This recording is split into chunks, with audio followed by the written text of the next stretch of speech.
Why do 85% of realtors and loan officers quit the business within the first 5 years? It's all habits, discipline, and mindset. Real estate and lending is a low barrier to get in, but it's difficult to succeed. Business is earned, it's not expected. So you have to go earn the business. Don't fake it. Don't pretend to be someone that you're not. If you haven't sold a home yet, just say you haven't sold a home yet, and this is your journey getting into real estate, and share what you're learning. 76% of the consumers work for the first agent they talk to.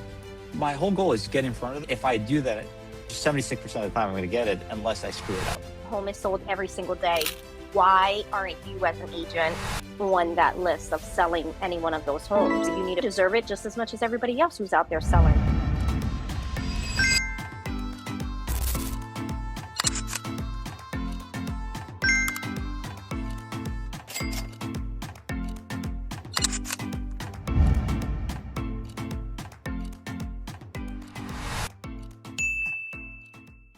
Welcome to the Power Hour. I have Eli Q from the Q and U team here. Super successful agent. He built a team where he uses proven systems, hand-on coaching, culture building. He has a team of over 30 agents and they're performing at a super high level. I thought he'd be great to come on and then share some of his knowledge. What we try doing with the Power Hour is just sharing information within the community. And it's, iron sharpening iron, collaboration over competition. Before I introduce Eli and have him come on and talk about some of the things that him and his team are doing, I'm going to go over, this is the agenda, market movers, interest rates, mindset. That's where Eli's going to come in, and then just some open questions if anybody has any of those. So market movers, what's happening? We have job numbers coming out. We always have inflation, whether it be CPI, PPI, retail sales. On the 17th of June, we have the Fed meeting. The CME group is a Fed watching tool, and there's a 98.5% chance that interest rates won't change as far as the Fed is concerned. JOLTS reports are job opening, but the biggest mover out of everything is Iran. What's going on with the Middle East? Is oil going to be flowing? Because that is what's causing a big part of inflation, because everything has to be transported from point A to point B. Interest rates. What we have for interest rates, there's a website that I always mention that everybody should have, and that's called Mortgage News Daily. Now, what Mortgage News Daily do, they survey 100 mortgage companies throughout the country, and they turn around and they get an average of where interest rates are at. If we look at where interest rates are at, we're in the 6.5 to 6.75 range, and that's where interest rates have been for the past week or so. Now, where these interest rates, or the questions that are being asked that come up with these interest rates, are: does somebody have a 780 and above credit score? Is it a primary resident? Is it a single family? Are they putting 25% down? So, all the bells and whistles to get the best rates. Now, with these rates, some companies have a little bit higher, some a little bit lower. That's where you're getting the average on here. It's something good for you to give to your clients. I tell people who say, hey, I'm going to float the rate, I'm not going to lock, to turn around and look at the rate as opposed to calling me every day. If you're out on a showing, if you're out talking to a client and they turn around and say, hey, where's interest rates are at? Just pull up Mortgage News Daily and you can see where the rates are at. You can see 15-year jumbo rates. They show pretty much everything there. And if you look at last year, you can see interest rates were still a little bit higher. Last year, they were right around 7%, the 6.96%. So let's jump into $1 million mindset. Okay. Why do 85%, and this is one of the reasons why Eli is on, why do 85% of realtors and loan officers quit the business within the first 5 years? Okay. It's all habits and discipline. It's mindset. Real estate and lending is difficult. It's a low barrier to get in, but it's difficult to succeed. There was a stat that came out that 70% of all realtors closed 2 or less transactions in 2025. How true that is, who knows? But I think it was an article that, NAR came out with those statistics on there. Hey, it's easy to get in. It's difficult to succeed. What I believe is we are in a sales business. So we need to treat it as a business. Yes, we have to be knowledgeable, we have to be friendly, we have to be personal, but we are in sales. And especially in the very beginning, you are going to get rejected. There's going to be no's. No's doesn't mean not forever, but most of the time, not right now. Maybe they're not ready for your service. Don't take it personal. And if you don't want to handle rejection, you don't want to make phone calls, you don't want to get in front of people, being a loan officer or being a realtor may not be the right job for you, because you are going to have to get in front of people. Super important, in my opinion. Make a business plan. Put up what your goals are. Know your numbers, because if it takes you 20 phone calls to get a deal, well, now if you want 10 deals, you now have to make 100, 200 phone calls to get in front of people. So know your numbers, super important. Also, what is the problem that you're having that's not causing you to have the success that you want? Really analyze, understand what it is, or maybe have a coach, maybe be a part of a team where you can talk to somebody to evaluate what your situation is. People want to be educated, not sold. Start off with having conversations and educating. With me, the first thing I always do, if somebody turns around, let's say their credit's a little dinged, I turn around and say, hey, there's 3 credit scores. This is how credit works. I don't go right into it by saying, hey, you have a 560 credit score. No, I explain how everything works, then get into, hey, these are where your credit scores are. And then here is what you have to do to increase your scores. It's educating, coming across as a professional. And then what is the solution on things? Hey, getting as many conversations as humanly possible, figuring out how to get in front of as many people. Is it doing open houses? I just spoke to a realtor today. He is a team leader. He has about 27 or so agents underneath him. And he turned around and he was sitting at an open house on Sunday. And he turned around and he said, hey, some of these agents are lazy. I couldn't get anybody to come out and sit at my open house. So I sat there. And he ended up sitting there. It was an $800,000 plus purchase, because it was a development that a developer wanted the open houses and all that kind of stuff. And in came a couple that he ended up getting them as a lead because they came in. So get in front of as many people, figure out what's going to work for you, develop a plan, and you're constantly going to tweak it. And then back to basics. Be crazy available, especially in the very, very beginning. Be top-notch communicator, okay? Follow up with leads like your life depends on it. Especially, you get graded if you're on Zillow and those kind of things. Hey, speed to lead. How fast can you get in front of people? Know your products, be a student, study, be kind, be positive, be likable, okay? And be self-sufficient and leverage your network and resources. So there's some of my 2 cents, some of the things that I talk to my team about. I'm not a realtor, I'm a loan officer, but these are like my 30,000 foot view of some of the things that I have. We're going to turn this over to Eli. He's going to put his input. He deals more directly because he has a whole team in front of him. But once again, Eli, super successful agent.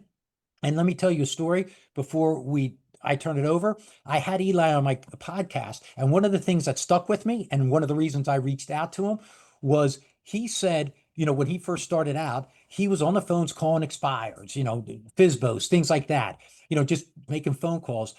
But he was like, hey, I need to have conversations. I need to get started. My network wasn't that big. I didn't have thousands of, closings under my belt. And that really resonated of part of the stuff that I preach. How many conversations can I, possibly have, knowing my numbers of saying, hey, these are how many conversations will translate into deals. Eli from Compass, welcome.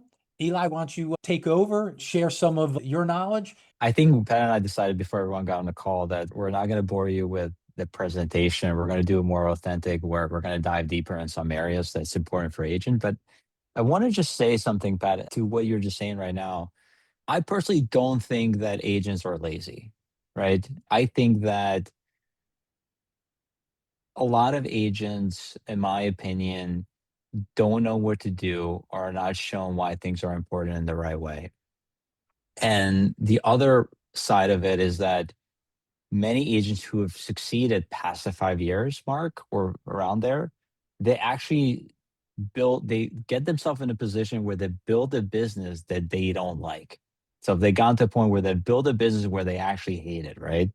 I spent a lot of time coaching agent and loan officer as well. And that's kind of like the same thing, right? That's why a lot of people, by the time they go 5 or 8 years, they burned out and they kind of have to rediscover themselves in order to be able to grow, right? And I think that's why what I've learned during building my team, I used to think the same thing, right? Where like, well, if I closed 100 deals by myself with no assistant, like just working, like no CRM and notepad and my cell phone, they should be able to do it, right? And but not everyone's going to be like me, and everyone's going to have the same drive, the same commitment, right? Or even the life that I want. I realized I built a business where I closed a lot of properties, but I got myself in a position where I honestly didn't like what I saw, right? It wasn't the life that I wanted. It wasn't why I got into it. Yes, I got into it because I wanted to make more money. I got into it because I wanted to have the freedom that you get as being an entrepreneur, right?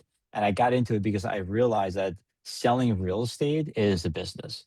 And the opportunities that you're able to have in this industry are huge, right? It opens so many doors. This is the only industry that you get paid by selling properties and helping advising people, but at the same time have access to building wealth, have access to people like most industries don't have, right? That's why I love it. And at the same time, because it's a very low barrier to entry, as you were saying, right? A lot of people get into it and they're not fully committed initially because they're trying to test it out. They're trying to see like maybe if I can, maybe this work may not work. And that's why we see a huge drop off on retention of how many agents actually succeed. But if you look at the stats into you're saying where 70% of the agents do 2 deals or less, right? I think that 90% of all the deals are done by the top 10%. Right. And on that 10%, 70% of those are done by the top 1%. Do you see how the numbers even shrink even more? So I bet in this call, everyone here is probably that lower 0.5% or 1% in the nation. And I don't think it's because agents are lazy. I just think that the industry has evolved over time. How I got started, how I built my business, it's not the same as it is right now. Things have changed, buyers have changed, consumers have changed. The mentality that consumers have going to buy a home has definitely changed as well. So at that time, when you were mentioning the way I built my business, it was in 2009, where you couldn't even get people to get qualified for a loan because the banks were so strict.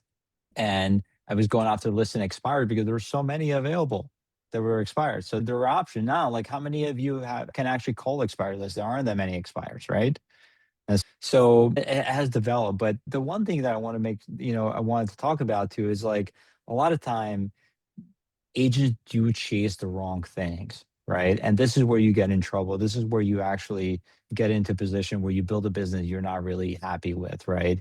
Either you're overwhelmed or just not, you're in the situation where like, it's not really the business that I want to have. And I would say currently right now, the one thing that I want to tell everybody is that it's just like a crazy freaking market right now, right? And I always tell my agents that, every market has its own weirdness to it. There's own challenges to it. Are you thinking about buying, refinancing, or investing in real estate? I've been a loan officer for 30 years, helping my clients find the right loan for the right property. I keep it simple and honest. If you want real numbers and guidance you can trust, give me a call. Now let's get back to the show. Are you thinking about buying, refinancing, or investing in real estate? I've been a loan officer for 30 years, helping my clients find the right loan for the right property. Yeah, I think everybody. And honest. If you want So real numbers 2021, and guidance like, you can trust, it give was me a call. like, Now let's get for back a to lot the of people, show. it was the best year, right? But even that year had challenges. Remember, you had to write like 10 offers per client. It was just Right. like you were running around, open doors. It was just like left and right. It was different. But even like at the best year for a lot of people, it was a crazy market back then, right? So now, like every year there's different challenges, and now even more so because the industry itself changing, right? You introduce AI to it, which we'll talk about in a little bit as well. But it's just different, right? But one thing I heard this quote from someone back when I got started, it was like, at that time, it was a different environment. Things were just sitting on the market for a very long time. And a lot of agents were leaving the business and complaining. When I was telling people I just got into the business, they thought I was crazy, right? What are you going to do? And I didn't know any better. But the one quote that I had, it was like, as long as there's a market, we have a job, right? So my point here is that whatever the market conditions are, you need to find a way that you can service your clients. And that's what sets you apart, right? And that what differentiates you from a door opener to an actual advisor that you can help your clients. Because in the end of the day, yes, there are leading indicators that you need to do when it comes to the activities as an agent, right? Before you go to the closing table, you need to talk to people, right? You need to meet them. You have to get in front of them, right? It is the relationship building that really matters, because someone that needs to talk to 100 people can sell 20 properties, but somebody only needs to talk to 50, right? Or have their own relationship they've cultivated over time, their resources, right? So I think that's something that I really want to point out to everyone here, right?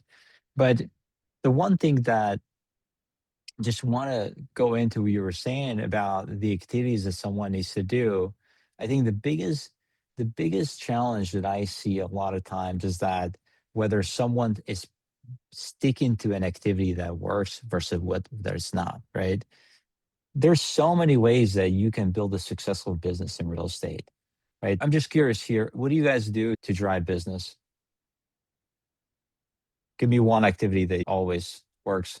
Sabrina? I nurture all of my previous clients. I call them on their birthdays. I reach out on holidays. If it's anniversary, after closing a month later, I just check in with them. I have them on my CRM. So I think that's my focus, because a lot of my business is, yes, repeat business. And of course, I do new business as well, but I tend to really nurture my clients because that's how I'm going to continue to get referrals as well. So what percentage of your business is referrals? Do you know that? Yeah, I would say about 90%. So is 90% referral business from past clients referring you to other Yes. clients? Okay, Yes. so that's what I love, right? Anyone else has said anything else they want to add to that they do differently, maybe different than Sabrina?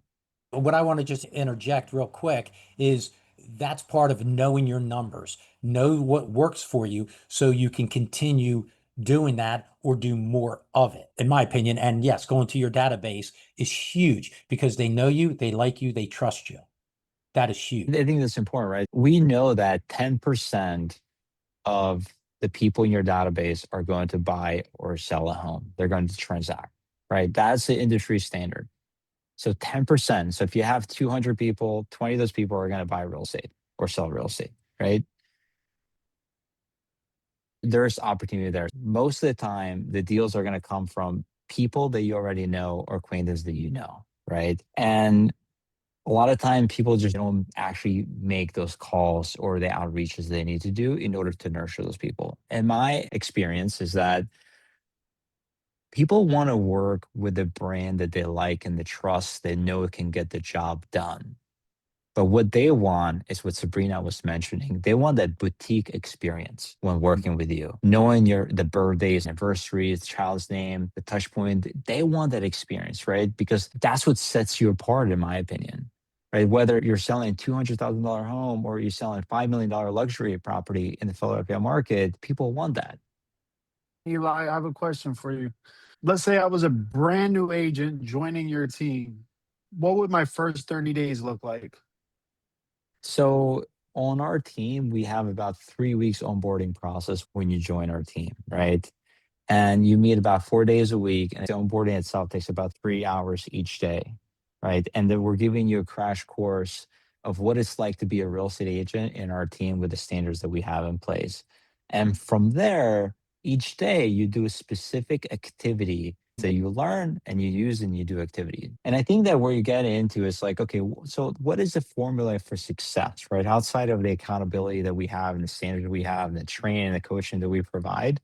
And I tell people it's very simple, right? So I'm a big believer. It's like do the thing that matters most in your business first. So you guys know, like working in your business and working on your business, right? They're very Right. different. What happens is like you start working on your business and you get busy and you get a few deals going. You get maybe 1, 2, 3 deals on the contract, and then you start. So I always teach my agents like, hey, do the non-negotiables. What is the 1, 2, 3 non-negotiables that you have, right? For me, what really proven right is that I always do these 3 things first thing in the morning, right? And I'm usually done by noon, before noon. So like My friend Todd Bookspan, he has this like community called Win by Noon, right? He wrote a book, he has a calendar thing. He's awesome. So for me, it's like first thing every agent needs to do is like one, it's like they need to follow with their database every day. Second thing would be like generate new conversations, and three, set appointments. And from there, it's like either you're learning or you're going out on appointments or negotiating deals. Does that make sense? So that's what every agent in our team does, right? And it's about when you are on a team, there is a standard, but it's also it's an environment that makes it easier for you to succeed. And it Right. comes with some accountability. And the thing is, a lot of agents get into the business because they want to make more money and they want freedom, but they stay in the industry because of the accountability and the structure that that they get. Do you know what I mean? And I think that that's something I want to say. And I had a call with someone that had a great start of their career in 2022, right? But then over time, they just like they hit a threshold. They didn't know how to go past it and grow, right? So I go from like 17 transaction to another 17 and then like down, down, down, down. But in order to sustain it, you need to have a process or an activity you do daily that if I do this, I will get this return. Let me ask you a question, Eli. So you talk about follow up with your database, obviously, follow up with any emails, whatever that, that you have to do. That's part of your database and people that you're communicating with. But then you're talking about setting appointments. How, if you're starting, how do I set appointments? Who am I calling if I'm brand new? Now, I can understand if I'm stuck and I've been in the business a while, hey, go look at all the people I closed deals with before and, call them up just to say, hello. You may feel funny doing it because you're going to say, hey, I haven't spoken to this person in so long and now I'm all of a sudden calling, but you get through that and have a phone call because you could just simply say, hey, I was driving by your house the other day and I thought of you. We haven't spoken in a while. How you doing? Something as simple as that. But if I don't have that, who am I calling and what appointments am I setting? Like that was the question I always hear. How am I tackling that part of it? A lot of agents, for example, one, they want to learn everything about the business. They want to learn the contracts, how do I do this and how do I do that. And they spend like 3 to 6 months just learning, right? And if you're in a brokerage, they charge desk fees, come here and then just pay us and we'll teach you that all day long. But no one teaches them how to actually build a business and what to do and how to do it, right? But there's also the personality thing too, right? I want to point out, Tony Robbins says like, if you have a compelling reason, the how, you figure it out, right? And the who, you'll figure it out. So if you're a brand new agent and you're not on our team, so that means like you don't have the resources that we have, the first thing you need to do is like you have to understand why you're doing this in the first place, right? However, you have to have time at bat. You have to have as many conversations as possible with people that you already know, right? So a couple things. One is people in your phone book, right? People connection you have. And it shouldn't be because you're trying to sell them something. The goal should get an appointment so you can get in front of them and talk to them, right? And it could be just like what's happening in their business. How can you add value to what they're doing, right? And then share about what you're doing, your journey, because that's how you're letting people know about something that you're doing right now, right?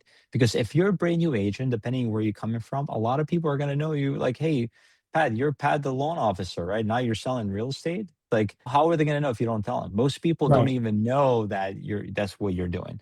And two, people are going to want to see you. They want to prove a concept. So I mean, like you have a lot of times what happens to tell people is that most of your friends and family may not feel comfortable using you until you have demonstrated that you can actually do it. Right. And that's the hard part for a lot of people to expect is that business is earned. It's not expected. Right. So you have to go earn the business. So So brand new true. agent, what I would do, utilize the tools that you already have, right? A phone's a tool, right? Social media right now is a tool, right? Find ways how you and what to do. For example, for me in the beginning would be spending a lot of time creating these one-to-one conversations, right? So still do the stuff that in marketing works, right? Do those, right? If you put this sweat equity, like if you're creating content and online, do content, right? Share your journey about what's happening. Don't fake it. Don't pretend to be someone that you're not, right? If you haven't sold a home yet, just say you haven't sold a home yet, then this is your journey getting into real estate and share what you're learning. But more importantly, I want to spend time with people one to one. So my goal is, can I reach out to people through text, call, or an email? to get some face time to see what's happening in the world or learn more about them. That's one way. So you go from your contact base that you have in your phone into your social media followers, acquaintances. A lot of time, the content you're going to be making, if you get any business, it's not going to come from people that you don't know. It's going to come from people that already know you and have some sort of relationship with you directly, or an acquaintance of the people you already know. That's where business come from, right? Eli, and I'm Yeah. getting this right from your concept and your frame of mind and how you think. You're all about like no agenda, just getting in front of people and just trying to connect with them, learn more about what they're doing, let them know about what you're doing. If I'm getting that right, like, like when it comes to booking appointments, right? Because it's like, You need to understand the channel, right?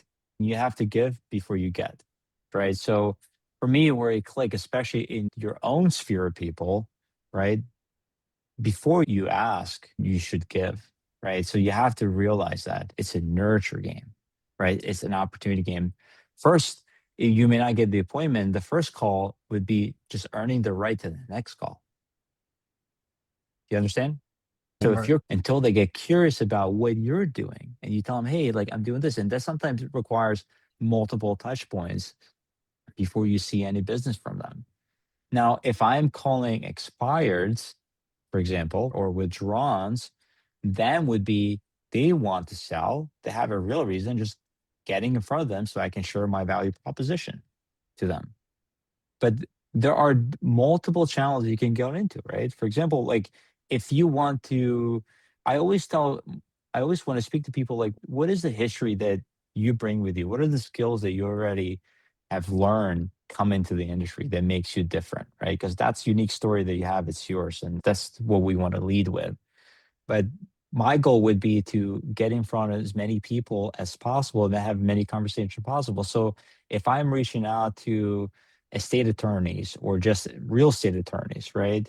My way in getting in front of them is not like what can they do for me? It's like what can I do for them and their business? How can I help their business grow, right? Another thing for me, what I did is that early on my business, I went in and did pop-bys in every construction site in certain neighborhoods. So when I did that, then I found a way how I can add value to the developer or builder, right, before I even ask for any business. So you'd be surprised how many developers couldn't get agents to provide market data analysis and comps, right? And or help them with finishes or just certain pain points they had, right? Some of them had to like call agents, take them to lunch. And I'm like, I'll take you to lunch. I'll meet you for coffee. It's like, absolutely, I can do that for you. But just those are the activities. It depends on your target audience, right? And but the I guess the framework is the same, right? Make sure you give to them and find a way, one thing you can help them with, right? And that will help you with your business in return. It makes sense? Pat? Let me say this too, because with that open house thing, there's always, it doesn't matter what brokerage you're with, there's always open houses and there's always people that may not be able to do an open house, whether they're going out of town or whatever the case may be. But I listened to one guy who mentioned when he started, he turned around and went to everybody saying, hey, if you have an open house, let me know, I'll do it. And he turned around, he didn't put up one open house sign, he put 50 signs up throughout the neighborhood. And with that, he knocked on doors saying, hey, don't be alarmed. I'm doing this open house. I'm going to have a lot of people come out. So if you see a lot of traffic, it's just an open house. If you're ever thinking about selling, let me know and come on, check out the house. If you want to swing by, I'm going to have refreshments, So by him doing that, because he put so many freaking signs up that he would always have 20, 30 people show up at these open houses. And then everybody wanted him to do the open houses. So that's where you're coming of giving value. So he was giving value to other agents, but because he was doing that, he was having people come in, he was meeting people, and he was meeting people across the street where he's sort of doing circle prospecting, but now with a reason of saying, hey, if you ever think about, I'm going to have probably 4 or 5 people want to buy this house. They want to be in this neighborhood. And he really opened up. And that's how he started his business and became super successful. So it's sort of Like when you were saying bring value, he was bringing value to agents where they wanted him to do the open houses while he was getting leads and helping himself out. I agree. And I think depending where you are in the market, like it's different constraint, right? Like for example, JP Morgan just released an article about the state of the market, right? And they were calling our East Coast region as frozen, meaning they're just inventory is not moving and not enough of it at least, right? But I think that right now it's like the issue is like not in today's market, I feel like agents don't have it. First of all, there aren't enough good open houses to host, right? Because there's low inventory to begin with, and property is selling quickly, right? Depending on where you are. And two, they really haven't they haven't seen success in open houses for them to say this is what I want to do. And you're right. When you pick a pillar, whether you call on expires withdrawn or doing open houses, right?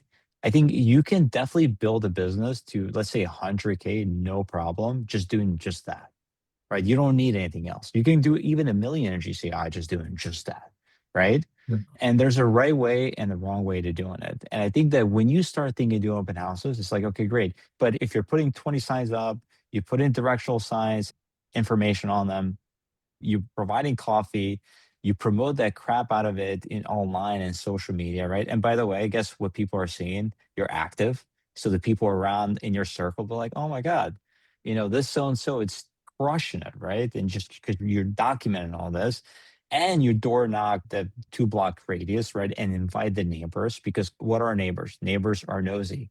And open Yeah. houses are there to actually, because I'm nosy, I want to see what's inside, right? I'm going to go into that open house. But a lot of time people do open houses because they want to actually get buyer leads. And that's great. By door knock and inviting neighbors and doing the follow up, actually it's a great source for you to also obtain listings. And that's a great form of listing, right? Because you're positioning yourself, whether it's your listing or not, as the expert in front of these sellers, right? And I think that the issue is that with open houses, just like with expires, is that they don't convert in a fast way like this. A very few percentage of the people are going to walk in. And then after they sign up to the open house, then they're going to call you and be like, hey, do you remember me? I actually walked into your open house and I would like to work with you. It doesn't happen like that, right? You have to actually follow up and continue to ask for the appointment, create a relationship with them, add value to them, educate them, as you were saying, into the process for you to be able to establish a relationship with them, right? But essentially, the thing is, for me, it's like you have to have thought out process that that works and you be able to execute it and understand that in this business, in any sales business, but there's 1, 2, 3, 4 steps into a sales transaction. And you got to make sure you hit on those steps and repeat the ones that need to be repeated. And let me add to this because what you want to do is always add value. So you don't want to turn around and call them up and say, hey, I'm just following up with you. What you want to do is give them a call and saying, Sarah, thought I'd give you a call because 3 more houses or 2 more houses just came on the market similar to the house that you went to see. So you're giving something as opposed to saying, hey, I want to follow up. This way, the individual is going to see you as a professional explaining, communicating, always giving value. People want to talk to somebody, not to be sold. And I think that, for a long time, value was just so overused for a while, right? In our industry and provide value. I asked my agent, like, how do you provide value? Because providing value, it just seems like one, just such a buzzword to say. Two, people didn't even know how to provide value, right? They just didn't really get into like what are the things they could do to provide value. And sometimes it's just simple. You just have to see what the resources that you have in front of you or be resourceful. But essentially, I always thought that you got to give people options as well. And you got to ask for the appointment, right? You got to ask for the appointment or for the right for the next call. And I always thought that this is an industry where it's a very complex sales that we're doing. You're not selling a $200 course online, right? It's not a type of thing. So there's a lot of emotional, a lot of nerve-wrack mindset that consumer goes through that makes this such a complex and high ticket type of sale. So it's very relationship, very boutique experience approach you need to have, right? And when you're reaching out to somebody, in my opinion, you should have like almost like 100% appointment rate, right? Make that proposition, the value of the appointments so good that it just doesn't make sense why they would not do it. It's like saying, like, hey, I want you to talk to my lender he's great. He's closed hundreds of deals for our clients. Our clients love him. At the worst case scenario, he's going to give you everything you need to know about mortgages and all the programs are available. And by the way, not only give the best service, but he's going to have the bad rate for you and it's probably going to beat it. It's like a no brainer in a way, right? Right. And the same thing for you. If you position your follow up call from the open house, right, to where it makes so much sense to meet with you because what they're going to get by giving you 20 minutes or 30 minutes of their time is so much more, right?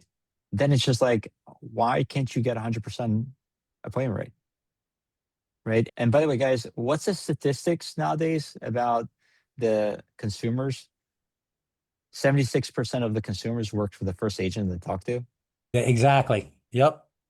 So like, you see how my whole goal is get in front of them. And then if I do that, I just 76% of the time I'm going to get it unless I screw it up. So all I need to do is not screw it up, right? Just What be about normal. this? What about the stat though? How many consumers use a different agent for their second transaction, and why? Why would you say? Does that happen a So lot? I don't remember this 100%, but I think that statistically, I'd say over 90% of the consumers say they would use their agent again. And I think only 10% or 14%, like very low number, end up actually doing that. And it's because the agent just loses touch. They're not top of mind anymore, right? And they stop on the actual follow up. That's the thing. Consumers, what? They transact every 5 to 7 years. Do you know what I mean? Most people are not even in the business after 5, 7 years, right? And I'll tell you that just sending a newsletter or a postcard is not enough. I'm sorry, it's not enough because you're going to lose that business to that agent who actually sees them weekly at the soccer practice or is inviting them to events every once in a while or is going to pick up the phone call and talk to them and see how things are going and wishing them a happy birthday, a happy anniversary, whatever it is, right? They're going to go to Zillow and I want to go see this house and they're going to get in front of some agent who's going to close them. It happens very often, right? Because where do people start their journey? It's online. Right. And they spend a month or two before they get the courage to say, I want to go see this house and meet a local agent. They're getting in front of the house, and then that agent is going to get them into another house and get them into an agreement, right? If you're meeting someone on my team and you're coming from Zillow, essentially it's like we're getting in front of you right there really fast. And then we're booking an appointment. And the second appointment is a buyer strategy session, right? This is your consultation that you say, and we get in front of them and we dive deep into their wants, their needs, their goals. We educate them the market. We find out what they know about the market. We come up with a strategy how we can help them succeed in the market, right? We talk about the plan that we're going to put in place together. We both agree. We share with them how we're going to work together and why the buy agreement makes sense. What do we get paid for? How this all comes to play when we write the offer. And then boom, we get started, right? And a lot of them have a cousin or a friend that's a real estate agent, use an agent to buy their home that they're at, but they end up transacting with us in the sale and the purchase. It's just how it is, right? And in fact, it's not Zill's fault. It's not my team's fault. It's that agents who dropped the relationship. It's your brand, right? It's the connections that you have, the relationships. And the thing is, certain things just are not scalable, guys. Because think about it, like AI is huge right now. If AI can call your database, it doesn't mean you should have it call your database, right? So you have to do some things that are not scalable. And the non-scalable stuff is relationship building. You cannot let go of that because you got to own that. Because the moment you try to scale that, then you start competing with Zillow. You start competing with Google, Facebook, Meta, right? But the high touch approach, I think, always wins. And that's what's going to set you apart in your local market and communities as well. Okay.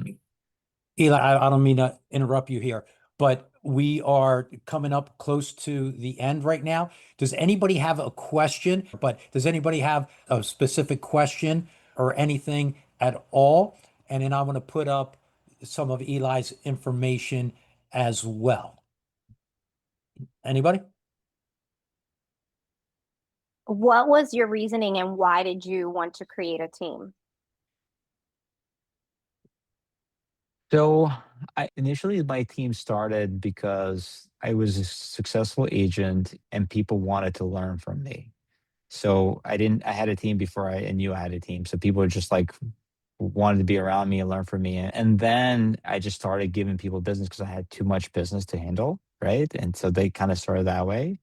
But what made me want to grow and scale the team is like, first, I enjoyed the leadership part of it. I enjoyed the coaching, the training, developing other agents and helping them build their business. However, starting a team, it's very different than being your own producer, right? There's a lot of teams out there that are just not successful. But what kept me into having the team and wanting to grow it and be where it's at and continue to grow is creating the business fundamentals for other people to be able to grow in the vision that I've set together, right? Because that's the only way the team is going to be successful. I get this question a lot because a lot of people want to start a team or they think that the next path to success for them after being in the business is starting a team. And actually, it isn't a lot of times, right? So that's why a lot of team leaders out there are in a position where they actually don't like what they're doing and they hate it and they're trying to get out of it. But the team is almost like you're running an actual brokerage within a brokerage approach. I have one other question, if you guys don't mind, Sure. based off of what you said. You said that you had too many leads. Were you paying for your leads? I heard you mention Zillow a couple times. And how were you getting your leads? A lot of the business was coming from word of mouth and the activities I was doing, right? So I was calling everyone. I was adding people to my database and I was having conversations. So each relationship added to it, every sign I put up lead to more leads. And then we start advertising online through Zillow and so on. So every time we add a channel, brought more leads, right? And I could only service so many at a time, right? I was doing around 100 transactions with no assistant, and from there I added an assistant, I started adding agents and started helping them build their business. But in the beginning of my career, it was more about building my business than it was building the team. And then when I wanted to go full time at a team, I pulled out of production. So the only way for me to be able to grow the team to what I wanted to, what the vision is not to do both.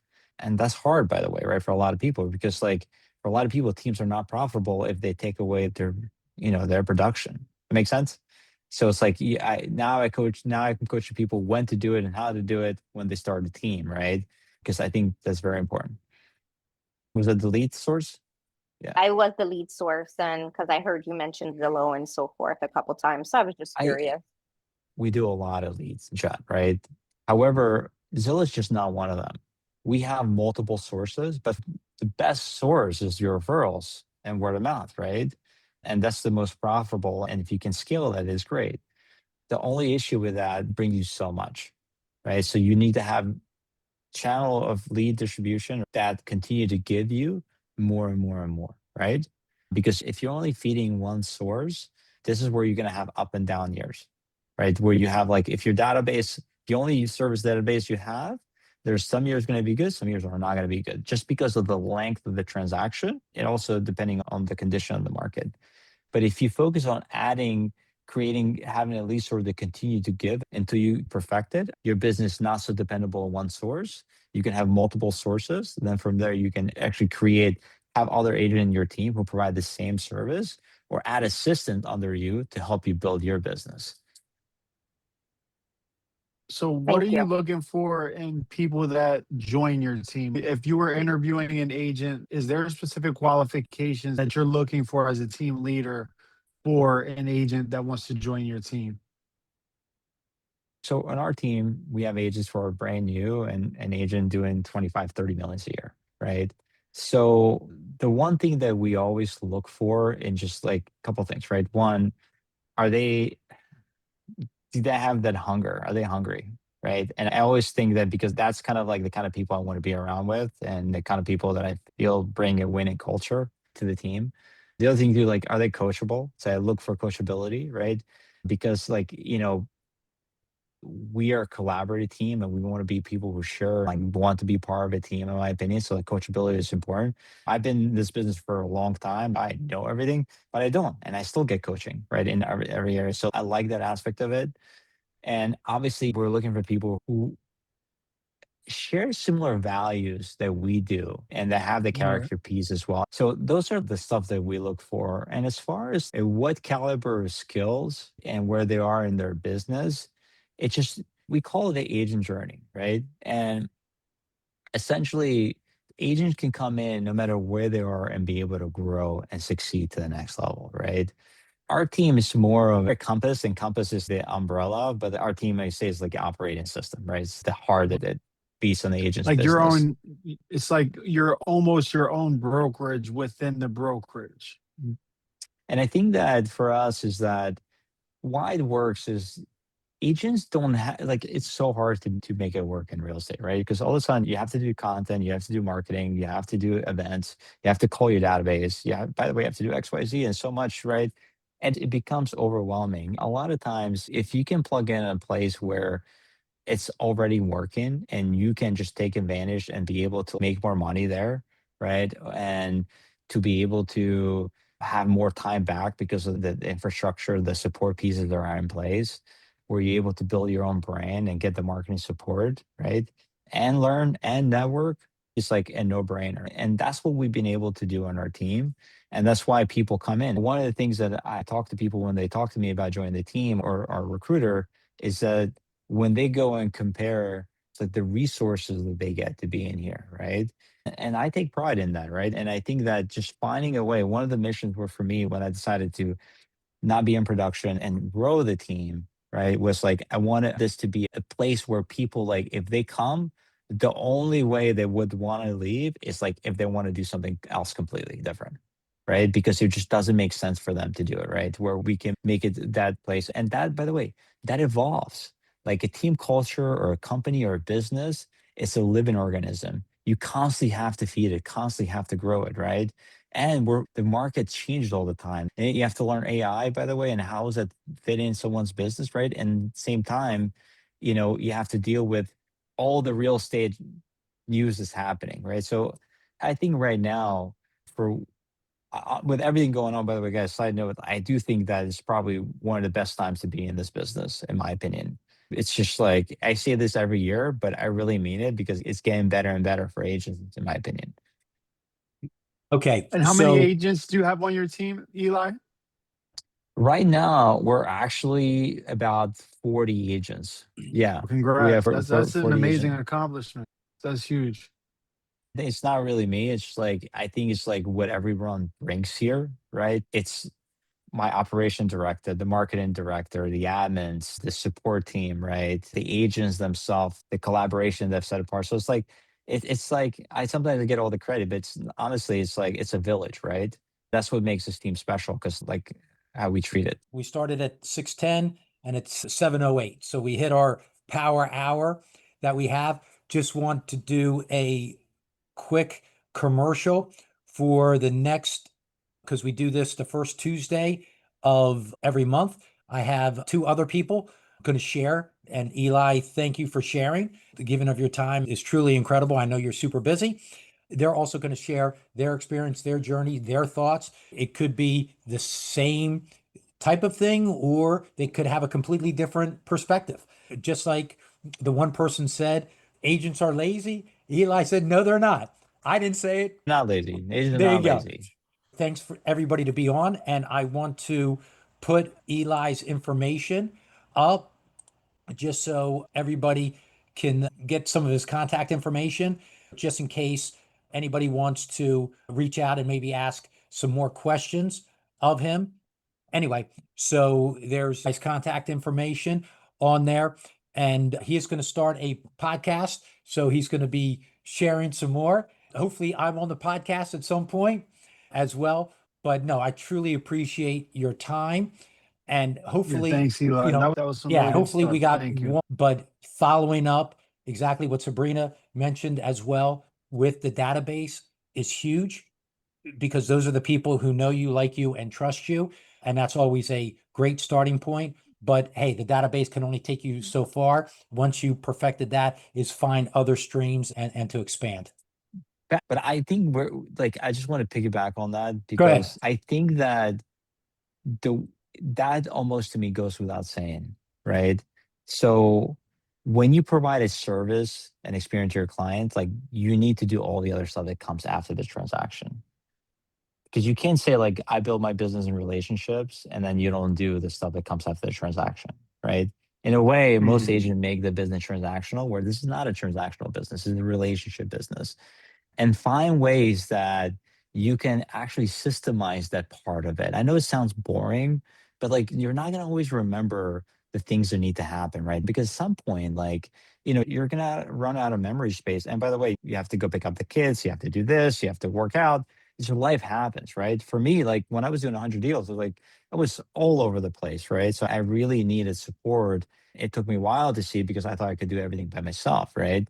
So, that goes without saying. So every person you talk to, whether it's a client or not a client, should have some sort of touch point, touch base to with you, right? And that's kind of like giving them a taste of experiencing working with you before they work with you. That's very important, right? These are the conversations, these are the educational pieces, right? You're saying like you don't go talk to them about their credit score first until you explain what the credit score is and it comes. Right. Same thing, like you create an experience for people, right? What it's like to work with you, and then what it's like to work even after the transaction with you. How's the relationship, right? So a lot of time people say, "Hey, with my clients, I have a relationship for life." So we do big events. We also do many events, and one of them we do is ice cream social. We have one coming up this Thursday, and essentially just inviting people to come free ice cream. And we do them near ice cream shop where we do business, and we do multiple of those a year. And we get about 20, 30 people in average that show up, right? But that gives us that kind of small group experience talking with our customers, right? And our agents. And I tell my agents, it's not whether they show up or not. It's whether the fact that you actually picked up the phone, invited them, you had a reason to call and check on the life that they're having in their new home, right? And I think that gives you a reason to call, I think is huge. Transactions are down overall, but prices are up, volume is up, people are making more money. It's harder to get secure properties, but you can still find a way to help buyers get into homes. It's less affordable, but there's still programs out there. They're just like we never had before, right? I think it's how you show up in your business and it's how you show up every day is what really matters. I remember I did a buyer seminar at Hispanic Society up in Cecil B. Moore, right? And I was like, I'm going to show up there. I'm going to blow this room up, right? And there was like 20 people, first time home buyers, and they didn't know what hit them. Do you know what I mean? And they're just like leaving like all excited and so on because that's the experience I wanted them to have about home ownership and with me. And guess what? What happens? A lot of them called and a lot of worked with our agents and our team. Right? So you can find ways that you can put yourself in front of consumers, whether it's seminars, webinars, buyers, sellers, community event, community reach. Just show up and create a really good experience for them, and the rest will just come. It's just my belief. That's I so agree. good. I think if you go in Bright, a home is sold every single day.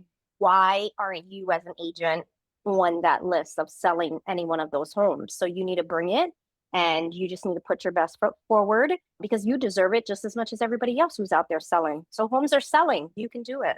Yeah, Right. homes are Absolutely. selling. Sabrina, are you anyone here that have as a team or independent as solo agent? Who here? So I Well, have a Sabrina, you team. mentor, don't you? Don't I don't you do. mentor? Associate broker. Yes, I did get my broker license last year. I have two mentees under me, but yes, I do mentor. He's lazy. And the crazy, No, I'm kidding. the crazy part about it is I created an Empower Hour with my girls every Monday. And then Pat came with his Power Hour. I was like, I didn't copy you. I you didn't bit copy. on me, Pat. You bit off of me. Yeah. No. Yeah. So that's where I am with myself. Amazing. Thanks for sharing that. What about you, You're Jonathan? welcome. Just a single agent right now.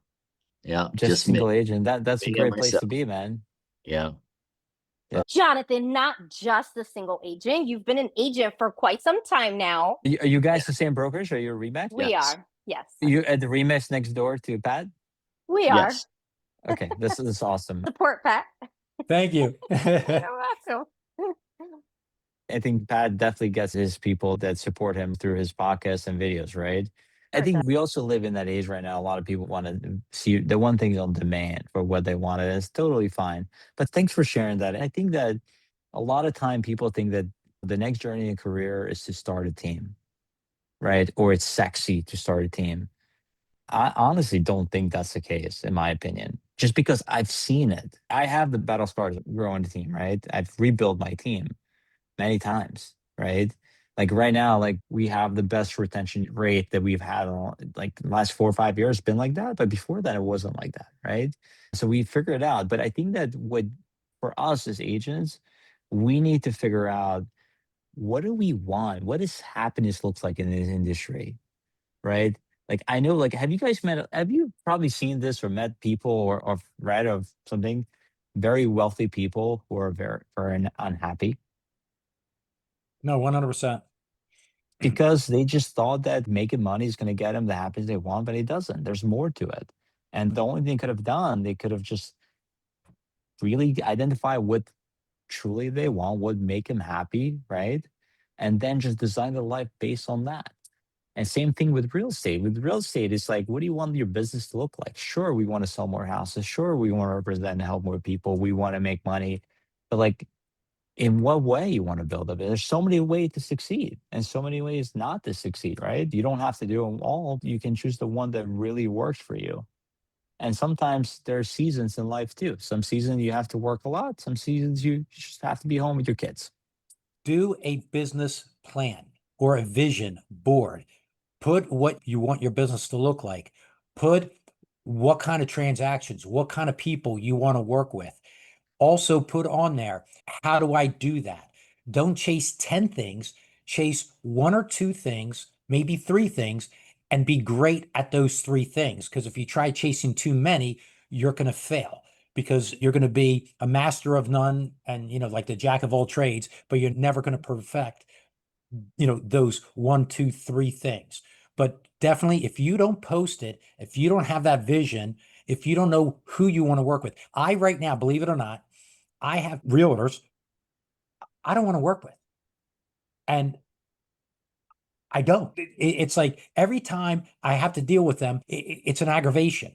And thank God I'm at a point where I can choose that because what Eli mentioned is 100% true. You could have a ton of business, you could work yourself to death, and all of a sudden you turn around and you wake up, you're on your deathbed, and you say, "Where did my life go?" Well, I worked, I was miserable, and I didn't enjoy. So definitely that business plan, know your numbers, know what you have to do to accomplish, and you may have to choose one more vertical to get to that point. So choose one more avenue that you're not doing now. How many of you guys did a business plan? You never looked at it again the whole year? I have on my desk right here in front of me the things that I have to do every day to accomplish my goals. I do more quarterly goals. That's where I focus. And I think that for most agent, I would recommend the same thing. I said, know your values, right? Have a vision board and then have quarterly goals. And the most important piece, have a scorecard that you track daily. Yep. And I think that that's the one thing that's missing is like a lot of us put goals, but we don't have a scorecard where we track them and review those goals. And the bigger the goals, the more often you need to review them, in my opinion. So like it's good to have inspirational to be like this, but in the same time, like you have to bring it like, all right, what does the next 90 days look like? And what am the things that I'm doing right now, the activity that I'm doing, is it leading to that? Is it having that impact? And that's where the accountability comes too, right? With yourself, with your team lead, with your coach, right? On that scorecard. I think that's super important. And that was a game changer for me when I was introduced to a scorecard many, many years ago. And I had an Excel sheet. It was great. And it changed my life. What do you mean by scorecard? Just keeping track of those KPIs, so to speak? Yeah. Yeah. And the scorecard could be simple, right? So you have lead indicators and you have lagging indicators, right? So in real estate, what is the lagging indicator? What's the outcome, right? It's a sale, transaction. So it's the closing. But what is the lead indicator? So all this stuff that happened to get a client so you can represent them and get them in a contract, right? So why do 85% of realtors and loan officers quit the business within the first 5 years? It's all habits, discipline, and mindset. Real estate and lending is a low barrier to get in, but it's difficult to succeed. business is earned, it's not expected. So you have to go earn the business. Don't fake it. Don't pretend to be someone that you're not. If you haven't sold a home yet, just say you haven't sold a home yet, and this is your journey getting into real estate, and share what you're learning. 76% of the consumers work for the first agent they talk to. My whole goal is to get in front of it. If I do that, 76% of the time I'm going to get it unless I screw it up. Home is sold every single day. Why aren't you as an agent on that list of selling any one of those homes? You need to deserve it just as much as everybody else who's out there selling.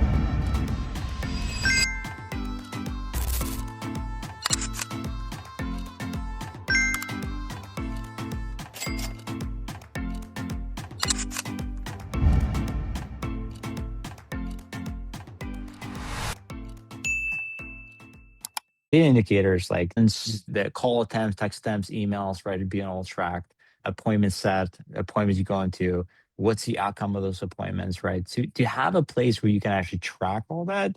And then so you have outcome and you reverse engineer it, right? And then the scorecard becomes the minimum you've set, right? And then there's the financial aspect of it. But I think that's important. A lot of times, a lot of agents, some of the successful agents, they don't have that kind of system in place. And that's okay because they thrive on that. But having a place that you can track daily or at least weekly for you to review, it's super important, Just like for me, I had to learn the hard way, right? Like I learned that I needed to have like CEO time with myself because I was just getting so stressed out. I had too many things I was thinking about. I didn't have time. So then when someone said like, hey, you got to have a CEO time where you actually think about these things, I'm like, really? So I would spend 2 hours just thinking about those stuff, right? About the business. Like That's you're good. building this is a business. Right. You're And when you do your CEO, business plan, CEO and all of it. and when you do your business plan, you can reverse engineer exactly what Eli mentioned, where I turn around and say, okay, how much money do I have to make? Okay, if a transaction is $3,000 a transaction and I want to make $150,000, well, then that means I have to do 50 transactions. Okay, for me to do 50 transactions, that ends up being 4 transactions or so a month. Okay, well, now what do I have to do when you break it down? How do I get to those 4 transactions? How many phone calls? How many meetings? And that's, you just reverse engineer on how you want to get to that space or place that you want to get to. I mean, that's one way of doing it. I have a mastermind every Tuesday that I do. And the guys in that mastermind, they're just not in our industry. They have different industries, right? But it's the same thing. It's funny. Like it's the same thing and you can apply it in every business. That's why I tell people all the time, and like the education you're going to get here on the team, forget real estate, just business, you're going to go apply it everywhere and skill stack, guys. Skill stack. Like I'm telling you, like the time you spend with clients and having a conversation or presenting or negotiating deals, you can apply that in so many other things, right? And that's what I love about our industry because you have that hands-on experience. That's Everybody on YouTube, welcome. Glad you joined us on Power Hour. Listen, the more input, the more people share, the more knowledge we all get, and the better we will all be. So thank you all. Thank you everybody for being on. Once again, thank you, Eli. And I'll see you guys. But Eli, I'm going to send you out an email to an invitation to the 17th. A real nice restaurant, not too far from where you live. And it's a client appreciation. You can see John and Sebrina and a bunch of other agents that'll be there. We'll have at least 100 people at the event.